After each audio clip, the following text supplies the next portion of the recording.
So hello दोस्तों, आज मैं बात करने वाला हूँ इस वॉशिंग मशीन की, जो कि है रियलमी का टेक लाइफ 7 किलो का वेरिएंट। इसके बारे में बात करेंगे। ये फ्लिपकार्ट पे करीबन आपको 8,000 या कभी कभी उससे थोड़ा बहुत ऊपर नीचे में मिल जाता है लगभग। और ये मशीन करीबन मैं 2.5 महीने से यूज़ कर रहा हूँ। तो बेसिकली मैं बात करने वाला हूँ कि इसके प्रॉस एंड कॉन्स क्या हैं और किन लोगों को ये लेना चाहिए, किन लोगों को नहीं लेना चाहिए, वो आप इससे डिसाइड कर सकते हैं। इसके बॉडी के कुछ पार्ट्स देख लेते हैं। जैसे कि ये बॉडी का फ्रंट हो गया और ये आप देख सकते हैं इसके स्पेसिफिकेशंस दिए हुए हैं। साथ ही साथ ये 5 स्टार रेटेड है। मैं बता दूं आपको, तो बिजली की कोई आपको टेंशन नहीं होने वाली है, कोई इलेक्ट्रिक बिल ज़्यादा नहीं होता। ये उसका साइड प्रोफाइल हो गया और ये उसका बैक प्रोफाइल है। बैक प्रोफाइल पे आप देख सकते हैं यहाँ पे कुछ टेक्निकल डिटेल्स दिए हुए हैं वायरिंग वगैरह के रिगार्डिंग और इसके रेटिंग्स वगैरह। ये टेक्निकल डिटेल्स हैं जो रिपेयरिंग करने आता है उसके काम आ सकता है मेरे। और ये वायर हो गया मशीन का, जो कि अराउंड 1 मीटर के आसपास में है, जो कि ठीक लेंथ का है, ठीक ठाक लेंथ का ही मैं कहूँगा। और ये है इनलेट पाइप, जिससे कि आपको नल से कनेक्ट करके आप नल खोल करके पानी डाल सकते हैं। ये भी 1 मीटर का है, ज़्यादा नहीं है। और वो पाइप जो है वो ड्रेनेज पाइप है। तो ड्रेनेज मैंने एडिशनल ख़रीद करके कनेक्ट किया हुआ है, क्योंकि मुझे छोटा पड़ रहा था। बेसिकली जो रियल वाला इसका अपना ड्रेनेज है वो यहीं तक आता था, तो मुझे कनेक्ट करके उसे वहाँ तक पहुँचाना पड़ा और अब ये काम अच्छा करता है। तो ये एडिशनल आप लगा सकते हैं, बाकी कोई दिक्कत वाली बात नहीं है। बात करें इस मशीन के फंक्शंस की, तो ये आप देख लीजिए, एक इनलेट यहाँ पर है वॉश के लिए, जैसे कि कपड़ा धोने के टाइम में पानी जो आता है वो इससे आएगा। इसको अगर आपके पास नल या इसको भी अगर आप एक्सटेंशन से कनेक्ट करके यहाँ तक पहुँचा पाएँ तो ये ड्रायर में भी पानी आएगा। एनीवेज, एक ही टाइम पर आएगा किसी में। और आप जैसे कि थोड़ा महंगे वाले वॉशिंग मशीन कर देंगे सेमी ऑटोमेटिक में ही, लेट से 10,000 वगैरह सैमसंग या एलजी का, तो उसमें क्या होता है कि वहाँ पे एक नॉब भी दिया होता है जो कि आपको कनेक्ट कर देता है डायरेक्टली यहाँ से वहाँ। तो पाइप एक ही जगह लगता है इनलेट का, बट वो नॉब घुमाने से पानी इधर ड्रायर में भी पहुँच सकता है और बंद कर देने पे पानी सिर्फ इसी में आएगा। तो ये फीचर इसमें नहीं है। 8,000 में आप ज़्यादा एक्सपेक्ट भी नहीं कर सकते। वॉश प्रोग्राम की बात करें तो यहाँ पे 2 वॉश प्रोग्राम आपको दिख रहा होगा। जेंटल वॉश प्रोग्राम, जो कि ठीक है नॉर्मल धोएगा कपड़ा, और स्ट्रॉन्ग करिएगा तो ज़्यादा घुमाएगा। इसमें आपको थोड़ा सा बटन वगैरह जो शॉर्ट वट के होते हैं टूटने का खतरा होता है रेयर केसेस में, बट हाँ टूट सकता है। मेरे कुछ कपड़ों में ऐसा हुआ है। तो जेंटल पे मैं जनरली वॉश करता हूँ। ये 2 प्रोग्राम में से ये मोर देन इनफ है। साथ में ये ड्रेन का ऑप्शन है। आप जब कपड़े वॉश कर दीजिएगा तो पानी निकालने के लिए ये नॉब इधर घुमाना पड़ता है, ये इसका पानी निकालने के लिए घुमाना पड़ता है। इसमें पानी निकालने की ज़रूरत नहीं पड़ती, क्योंकि ये डायरेक्ट है। कपड़ा जैसे ही इसमें ड्राई होना शुरू होता है सारा पानी खुद ही ड्रेनेज होने लगता है। इसके लिए कोई बटन की ज़रूरत नहीं है। ये वॉश टाइमर है एज़ यूजुअल, जो कि सारे ही सेमी ऑटोमेटिक में होता है, और स्पिन टाइमर भी एज सिमिलर होता है। तो चलिए बात करते हैं अब इसके आउटर बॉडी की, और इसके पहले बिल्ड कैपेसिटी की बात कर लेते हैं इसके पहले कि कितना इसका कैपेसिटी है। तो जैसा कि आपने देखा कि ये 7 kg का है। तो एक मोटा मोटी मैं आपको ये बता दूं कि अगर आप कपड़े लेट से 2 दिन के बाद धोते हैं, हर 2 दिन पर धोते हैं, क्योंकि जनरली वॉशिंग मशीन होता है तो फिर लोग ऐसे ही कपड़े इकट्ठे करके धोते हैं। तो अगर आप 2 दिन के बाद कपड़े धोते हैं तो आपकी फैमिली 3 से ज़्यादा नहीं होनी चाहिए, अदरवाइज़ फिर 7 kg सफिशिएंट नहीं होगा। आपको 2 बार धोना पड़ेगा, 3 बार धोना पड़ेगा इसी वॉशिंग मशीन में कपड़े अलग अलग टाइप करके, एक बार में पॉसिबल नहीं है। तो दैट्स वाई अगर आपकी फैमिली 3 है, 3 मेंबर्स की है, अडल्ट बच्चे चाहे जो भी हो, तभी आप इस मशीन को लीजिए। अदरवाइज़ आप इसका ज़्यादा जो कैपेसिटी वाला वर्जन है, लेट से 8 kg या 10 किलो का मे बी, तो वो ऐसा लीजिएगा, बट 7 kg अवॉइड कीजिएगा। Okay, this is the first thing. Second is now coming to the build quality. Build quality कैसी है, तो देखिए आपको इसकी बिल्ड क्वालिटी में कॉम्प्रोमाइज़ करना पड़ेगा, क्योंकि मशीन ठीक काम करती है। मैं जो कि आगे बताऊंगा, मशीन वॉश अच्छा करती है। ऑफ कोर्स कंपेरेटिव टू 11-12,000 या फिर फुली ऑटोमेटिक के कंपैरिजन में भी शायद हो सकता है कम करती है, बट मुझे अभी तक कुछ इशू नहीं दिखा है इस मशीन में। जो ये वॉश क्वालिटी देती है मोर देन इनफ है, मोर देन सफिशिएंट है, और कपड़े अच्छे से साफ़ करती हैं। उसके बाद आपको इसकी बिल्ड क्वालिटी की जो मैं बात कर रहा था वो ये कर रहा था कि जैसे इसका कवर है, ये काफ़ी फ्लेक्स करता है। इस पर आप ज़बरदस्ती कुछ इस टाइप का करेंगे तो ये काफ़ी फ्लेक्स करेगा और टूटने का डर है। तो इसे बिल्कुल, ये अब जैसे खोलते भी हैं इसे, अगर इसे आराम से यहाँ तक नहीं खोला तो फिर ये आराम से खोला तो ठीक है, लेकिन अगर सपोज करिए आराम से नहीं खोला, ये बहुत ज़ोर से झटका लगता है और इसे टूटने का डर है। तो इसलिए इसे बहुत संभाल के यूज़ करना पड़ेगा, क्योंकि बिल्ड क्वालिटी इसकी थोड़ी सी पुअर तो है, नो डाउट। प्लास्टिक बॉडी है और ये भी फ्लेक्स करता है। तो इस तरीके से आपको अगर संभाल के इसे यूज़ करना और सिर्फ वन हैंडेडली, सिंगल हैंडेडली आप ही यूज़ कर रहे हैं, तो फिर ठीक है ये मशीन आपके लिए। अगर 2 से 4 लोग इसे लगातार कंटिन्यूसली या फिर अलग अलग टाइम पर यूज़ करते हैं, तो फिर मुझे लगता है कि हैंडलिंग की थोड़ी दिक्कत आपको आ सकती है। तो इसे तभी लीजिए जब हैंडलिंग की आपको अकेले करनी हो और फिर आप ढंग से कर पाएँ। ये साइड में इसे पकड़ के उठाने के लिए ये दिया हुआ है प्लस, क्योंकि ये सब चीज़ें अच्छी हैं इसकी। तो मुझे लगता है कि ये हो गई बात बिल्ड क्वालिटी की। तो अब बात कर लेते हैं वॉश प्रोग्राम्स की। जैसे कि बताया कि 2 वॉश प्रोग्राम है, तो कब स्ट्रॉन्ग यूज़ करना है, कब जेंटल यूज़ करना है, आप ये चीज़ समझ लीजिए। आप स्ट्रॉन्ग तभी यूज़ करिएगा, मेरा रिकमेंडेशन ऐसा रहेगा, जब कपड़े बहुत ज़्यादा गंदे हों, हद से ज़्यादा। फॉर एग्जांपल के लिए ऐसी चीज़ें जैसे कि टॉवेल हो गया, बेडशीट्स हो गए हैं जो कि गंदे हुए हैं, ज़्यादा हुए हैं, बड़े कपड़े हैं, सिर्फ उसी केसेस में आप स्ट्रॉन्ग करें। शर्ट वगैरह जो इस तरह की नॉर्मल चीज़ें होती हैं उसको डेफिनेटली अगर वो ज़्यादा गंदे नहीं हैं तो फिर आप बेटर होगा कि जेंटल पे ही वॉश करें रेगुलर कपड़े को, क्योंकि स्ट्रॉन्ग पे करने से बहुत ज़्यादा कपड़े वेल्ड होते हैं और इसमें बिल्कुल एक दूसरे में इतने फंस जाते हैं कि कई बार मेरे शर्ट के कुछ बटन वगैरह ऐसा इनकेस उखड़ गए हैं। तो उस टाइप की चीज़ें ना हो, इसलिए जेंटल पे रखें। जब मैंने जेंटल पे वॉश किया तब तक बिल्कुल सब कुछ ठीक रहा है। स्ट्रॉन्ग पे मैं सिर्फ बेडशीट या फिर कुछ उस तरह के हैवी कपड़े ही वॉश करता हूँ। तो ये हो गई। इसके बाद अब देखते हैं कि कैसे इसको वॉश करते हैं। तो सबसे पहले ये सब आप मेक श्योर कीजिएगा ये ऑफ पे हो वगैरह वगैरह, और स्विच बिल्कुल अभी बंद है, कोई दिक्कत नहीं है। मैं बस इनलेट पाइप जो है वो इनलेट नल चालू करूँगा ताकि इसमें पानी आना शुरू कर दे। तो मैंने इनलेट पाइप से पानी यहाँ पे आना आप देख सकते हैं शुरू हो चुका है, क्योंकि मैंने चालू किया है नल अभी, और ये आ रहा है पानी से।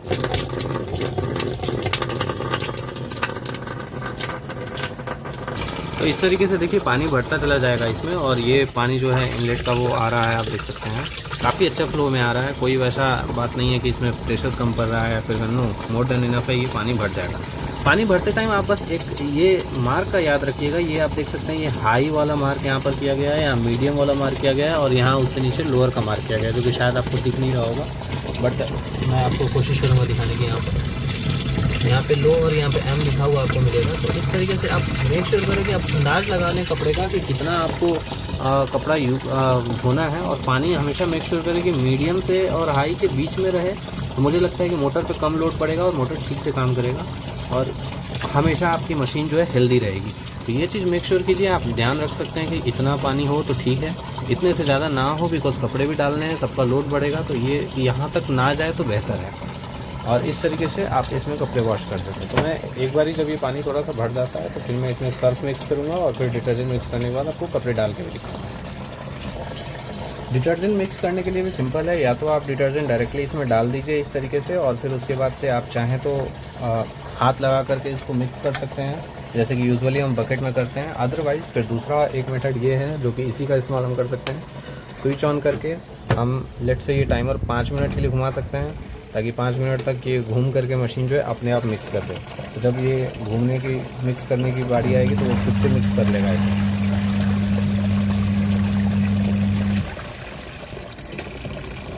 तो हमने 5 मिनट का टाइमर लगाया हुआ है, तो तब तक ये पानी भी भरता रहेगा और वो खुद से खुद मिक्स कर लेगा, और मिक्स करके एक अच्छा डिटर्जेंट का घोल तैयार कर लेगा। तो मैं वो भी आपको दिखा देता हूँ। तो आप देख सकते हैं यहाँ पर ये कितने अच्छे से इसने डिटर्जेंट को मिक्स किया है। शायद इतने अच्छे से शायद मुझे लगता है कि हाथ से भी नहीं हो पाता, और इतने बेहतरीन तरीके से ये डिटर्जेंट को मिक्स कर चुका है। अब इसमें कपड़े डाल के धोने में वाह, मज़ा ही आ जाएगा भाई।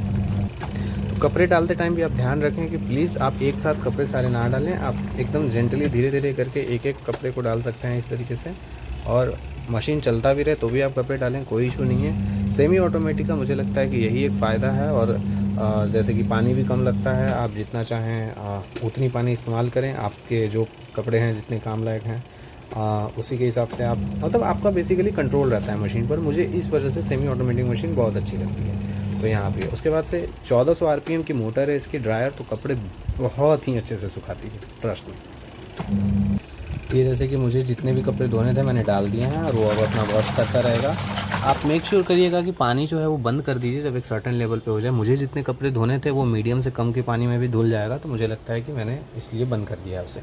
आप भी इस तरीके से ध्यान रखें। और उसके बाद से अब आप देखिए कि कितने देर आपको कपड़े धोने हैं। अगर आपके कपड़े तो ज़्यादा गंदे हैं, तो मैंने जैसा कि बताया था कि अगर भारी भरकम कपड़े हैं और ज़्यादा गंदे हैं तो स्ट्रॉन्ग पे, बट अगर जैसे जेंटल पे आपने रखा है, छोटे छोटे कपड़े हैं जेंटल पे रखा है, बट वो भी आपको फील हो रहा है कि ज़्यादा गंदे हैं, तो इस टाइमर को आप 35 मिनट या फिर यहाँ पर कहीं भी कर सकते हैं। बीच में 15 मिनट नॉर्मल टाइमर है, उसके ऊपर ही है। इसमें होता क्या है कि 15 मिनट तक का अगर ये टाइमर आप लगा के रखते हैं तो कंटिन्यूअसली ये वॉश करता रहेगा, यानी कि ये घूमता रहेगा मोटर जो है।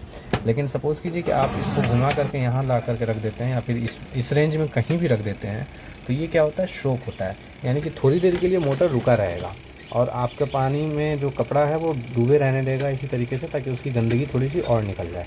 और एक निश्चित इंटरवल पर मोटर खुद ब खुद चलेगा, फिर 5 मिनट चलेगा, फिर थोड़ा देर रुका रहेगा। इस तरीके से आपके कपड़े बेहतर तरीके से धुलेंगे अगर ज़्यादा गंदे हैं तो। अगर ज़्यादा गंदे नहीं हैं तो फिर आप नॉर्मल थोड़ा देर के लिए रख लीजिए, 15-20 मिनट का ये टाइमर है, इसमें धुलता रहेगा और फिर ऑटोमेटिकली वो जब यहाँ पे जाएगा तो आप आके इसे चेंज कर सकते हैं। एक थिंग ध्यान रखिए कि इसमें कोई अलार्म सिस्टम नहीं है, आपको ये अंदाज़ लगा के खुद से आना पड़ेगा, कोई अलार्म नहीं बजेगा। ये ऑफकोर्स आप चूँकि जिस रेट पे आप ये मशीन ख़रीद रहे हैं उस रेट पे मुझे नहीं लगता है कि कोई ढंग की कंपनी हो जिस तरह की वो अलार्म सिस्टम देती है, तो इसमें भी अलार्म सिस्टम नहीं है, आपको खुद से आके चेक करना पड़ेगा। तो ठीक है, इस कपड़े को धुलने देते हैं, फिर जब ये धुल जाएगा तो फिर हम इस ड्रायर का यूज़ करेंगे और इसमें कपड़े डाल करके सुखाएंगे। तब मैं आपको बताऊंगा कुछ इसके खास फीचर्स हैं, क्या सेफ्टी है, क्या आपको ध्यान रखना चाहिए, क्या नहीं रखना चाहिए वगैरह वगैरह।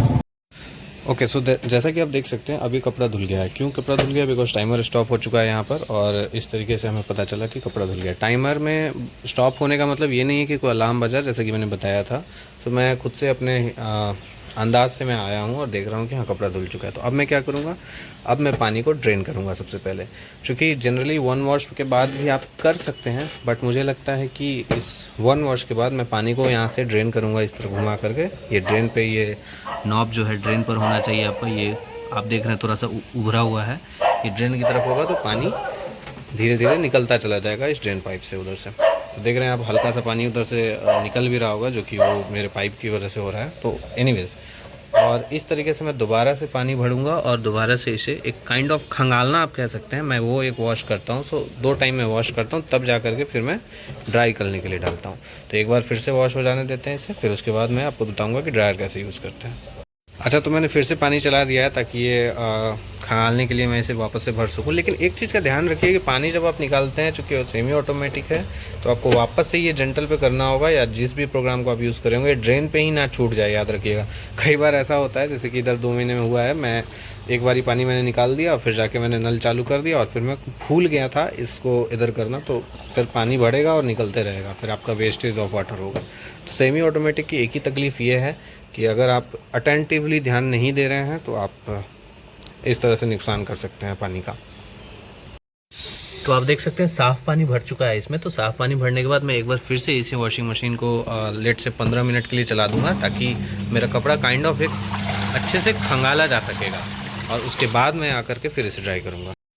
तो देखिए, अब जैसे कि ये कपड़ा खंगला भी गया है, धो दिया मैंने इसे ठीक से, खंगला भी गया सेकंड टाइम में, और फाइनल टाइम है कि अब मैं इसे ड्रायर में डाल करके सुखाऊंगा। तो ड्रायर को ओपन करते हैं, और ये कुछ सेफ्टी इंस्ट्रक्शंस हैं, तो जब भी आप इसको आप पहली बार में पढ़ लेंगे तो अच्छा होगा। तो इसमें कुछ चीज़ें लिखी हुई हैं, जैसे कि ये हालांकि धोने से पहले आपको ध्यान में रखना चाहिए, मैं बताना भूल गया, कि आपके जो भी पैंट वैंट रखें या फिर जो भी कपड़े रखें उसमें किसी तरह की कोई चेन वैन या सिक्के वक्के, ऐसी कोई भी चीज़ जो नुकसान पहुंचा सकती है उसकी बॉडी को, वो चीज़ें ना हो। तो वो सेम चीज़ यहाँ पे भी लिखी हुई है। तो ये आपको ऐसे खोलना है ड्रायर को, और फिर उसके बाद से इसमें आप यहाँ पे देखिए एक प्रोटेक्टिव, ये रबर का काइंड ऑफ, प्लास्टिक ही है, रबर नहीं है, एक प्रोटेक्टिव शीट दी हुई है जो कि बाद में यूज़ आता है कपड़े डालने के बाद, मैं बताऊंगा कैसे। तो एक एक करके बढ़िया से इसमें कपड़े आपको धीरे धीरे ऐसे डालने हैं। आपको ध्यान देना है कि ड्रायर कपड़े जितने ले सकता है आपको उतने कपड़े डालने हैं, ताकि कंफर्टेबली तो आप कपड़े रखें। तो इसमें आप इसे ऐसे प्रेस करके भी रख सकते हैं ताकि थोड़ा और कपड़े हट जाएं, और जितने हट सकते हैं उतने ही आपको हटाने हैं। और हमेशा याद रखिए कि जब बड़े कपड़े आप इस तरीके के डाल रहे हैं तो इसको अच्छे से इसको ऐसे चारों ओर फैला करके डालें, किसी एक जगह ना ऐसे करके डालें, क्योंकि वेट डिस्ट्रीब्यूशन से फ़र्क पड़ता है। अगर वेट डिस्ट्रीब्यूशन ठीक नहीं होगा इसका, तो ये जो मोटर जब चलेगा तो फिर ये डब्बा ऐसे इसमें स्टक करेगा और कहीं ना कहीं आपके बॉडी को नुकसान पहुँचाएगा। तो इन सब चीज़ों का ध्यान रखना पड़ता है। इसको अच्छे से दबाएंगे, प्रेशर देंगे थोड़ा सा, तो ये ताकि सेट हो जाएगा, ठीक है। उसके बाद से मेक श्योर कर ले कि कोई कपड़ा ना बचा हो। और अब बात करते हैं इस फिल्म की, या फिर ये शीट जो है ये किस काम आता है। तो अगर सपोज़ करिए छोटे कपड़े हैं आपके पास, जैसे कि सॉक्स वगैरह हो सकता है, तो ये प्रोटेक्ट करने के लिए दिया गया है, ताकि उस जब ये मोटर चले और ये जब ड्रम घूमे तो वो शॉक्स वगैरह निकल करके ये जो स्पेस खाली बचता है इसमें ना चले जाए। अभी हालांकि मेरे पास बड़े कपड़े ही हैं सिर्फ, फिर भी मैं इस शीट को ऐसे डाल दूंगा, इसमें करके ऐसे थोड़ा सा फोल्ड करके डालेंगे और इसको ऐसे ऊपर की तरफ खींच करके थोड़ा सा ये कर देंगे, तो ये प्रोटेक्शन देगा आपके कपड़े को। फिर इसको बंद करेंगे और बंद करके स्पिन टाइमर 5 मिनट तक का मैक्सिमम यहाँ पे है। 5 मिनट तक का स्पिन टाइमर आप चला सकते हैं, या फिर अगर कम कपड़े हैं जल्दी सूखने वाले हैं तो आप 2, 3, 4 जितने मर्जी उतना चला सकते हैं, बट 5 मिनट के अंदर में। इसका फीचर सबसे बड़ा सिक्योरिटी का ये है कि ये जैसे चल रहा है और उस टाइम बच्चा या फिर किसी ने एक्सीडेंटली इस लीड को उठा दिया तो ये मोटर अपने आप बंद हो जाएगा, ये चलता नहीं रहेगा। ये खोलने की तो दूर की बात है, आपने ये लीड भी उठाया तो ये मोटर अपने आप बंद हो जाएगा। मैं कैसे दिखा देता हूँ आपको। तो सबसे पहले जैसे कि मैंने बताया था कि कपड़े आपने ठीक से उसमें डालने हैं, फैला कर कैसे, ताकि वेट डिस्ट्रीब्यूशन इक्वल हो। उससे ये मशीन आवाज़ नहीं करेगी, ये इस पर आवाज़ करेगी तो नहीं चल पाएगा, नुकसान पहुंचाएगा। देखते हैं चला करके कैसा है। पहले हमेशा 1-2 मिनट के लिए चलाइए ताकि देख लीजिए मोटर ठीक से चल रहा है कि नहीं। तो चूँकि आप देख सकते हैं मेरा मशीन ठीक से चल रहा है, तो इट मीन्स, तो आपने देखा कि जैसे मैंने लीड उठाया वैसे ही वो बंद हो गया। तो ये बहुत अच्छा सिक्योरिटी फीचर है, मुझे लगता है कि इस रेट में भी अच्छी ही फीचर है इनके, ये होना चाहिए, बेसिक फीचर है, सब मशीन में होनी चाहिए। फिर इसको बंद करेंगे हम और वापस से टाइमर को जितनी देर के लिए चाहिए, मैंने 5 मिनट के लिए चाहिए, मैंने 5 मिनट के लिए घुमा दिया और वो चलता रहेगा और 5 मिनट के बाद कपड़े काफ़ी अच्छे तरीके से सूख जाएंगे। हो सकता है चलते वक्त ये थोड़ा वाइब्रेट करे, जो कि नॉर्मल है, किसी भी मशीन में करता है, तो इससे घबराना नहीं है। अच्छा, एक चीज़ और, यहाँ पर जैसे आप देख रहे हैं मशीन के ये जो सारी पानी ड्रेन कर दे रहे हैं आप, जब ये वॉशर है उसमें से, तो ये थोड़ी सी गंदगी नीचे सेटल रहती है, आप देख रहे हैं पानी के साथ। तो इसको मेक श्योर करिएगा कि वॉश कर लीजिएगा, वरना अगर जैसे जैसे ये सूखेगा फॉर एग्जांपल के लिए, तो ये गंदगी चिपक जाएगी इसमें और ये अल्टीमेटली आपके मशीन के लिए अच्छी चीज़ नहीं है। तो इस तरीके से इसको साफ़ करते रहिएगा। बस 1 मग पानी इस तरह से गिरा देने से ये देखिए आप काफ़ी हद तक क्लीन हो जाएगा। तो ये बहुत बढ़िया चीज़ है, ठीक है। और एक लास्ट चीज़ है ये कि जब भी आप वॉश कर दें मशीन को, तो मेरा रिकमेंडेशन ये रहेगा, यूँ से खुला रख देंगे तो इससे क्या जो है वो स्मेल वगैरह जो गीले कपड़े की होती है वो फाइनली निकल जाएगी और सूख जाएगा हवा के ज़रिए, तो स्मेल नहीं रहेगी बेसिकली इसके अंदर में। और चूँकि मेरे कपड़े अब ड्रायर में सूख भी चुके हैं, तो मैं इसे स्मूथली इस तरीके से निकालूंगा और धीरे धीरे करके इसमें से सारे कपड़े, आप देख सकते हैं ये बिल्कुल सूख गए हैं। पानी तो छोड़िए, किसी चीज़ एक बूंद भी पानी इसमें से नहीं गिरेगा और ये ऑलमोस्ट 70% ड्राई हो चुके होंगे। तो ये सूखने में हल्का धूप भी वो अगर डाल दीजिएगा तो जल्दी सूख जाएंगे। सो फाइनल वर्डिक्ट क्या है इस मशीन के बारे में, आप ले सकते हैं या नहीं ले सकते। तो देखिए, अगर तो आपका बजट 10,000 है या फिर 11,000 है, तो डेफिनेटली आप अगर उसमें सेमी ऑटोमेटिक मशीन ही आ पाएगी। उसके लिए आप हमेशा LG या सैमसंग जैसे ब्रांड की तरफ जाइए। मुझे लगता है कि LG सबसे अच्छा ब्रांड है वॉशिंग मशीन के केस में, तो आप उसके तरफ जाइए ताकि उसकी सर्विसिंग भी अच्छी हो और बिल्ड क्वालिटी भी आपको अच्छी मिले। बट आपका बजट अगर स्ट्रिक्टली 8,000 है, तो उसमें जैसे कि आपको पता है कि LG वगैरह नहीं आ पाएगा, तो मुझे लगता है कि उस रेट में Realme सबसे अच्छा ब्रांड है वॉशिंग मशीन का। थोड़ी सी बिल्ड क्वालिटी से अगर आप कॉम्प्रोमाइज़ कर सकते हैं, ढंग से हैंडल कर सकते हैं, सह सकते हैं, तो मुझे लगता है कि मशीन की वॉश क्वालिटी काफ़ी अच्छी है एज़ पर द प्राइस। और जो फीचर्स जितने मिल रहे हैं वो बेसिक फीचर्स ही मिलेंगे आपको 7-8 हज़ार में, और वो चीज़ें मिल रही हैं आपको। तो मुझे लगता है कि मोर देन इनफ है, सफिशिएंट है। सेफ्टी फीचर के नाम पर जो बेसिक सेफ्टी फीचर है वो भी मिल जा रहा है इसमें। और मशीन पिछले 2.5 महीने में जो मैंने यूज़ किया है बिल्कुल बहुत ही अच्छी चली है, बहुत बढ़िया चली है। दिन में 2-2, 3-3 बार भी कभी मैंने यूज़ किया है, इनके फैमिली मेम्बर बढ़ने पर। तो ये अच्छी चली है, कोई दिक्कत मुझे फेस नहीं करनी पड़ी है एज सच। तो अगर आपका बजट स्ट्रिक्टली 8,000 है, 7,000 है, आप प्लीज़ ट्राई करके इसे ले सकते हैं।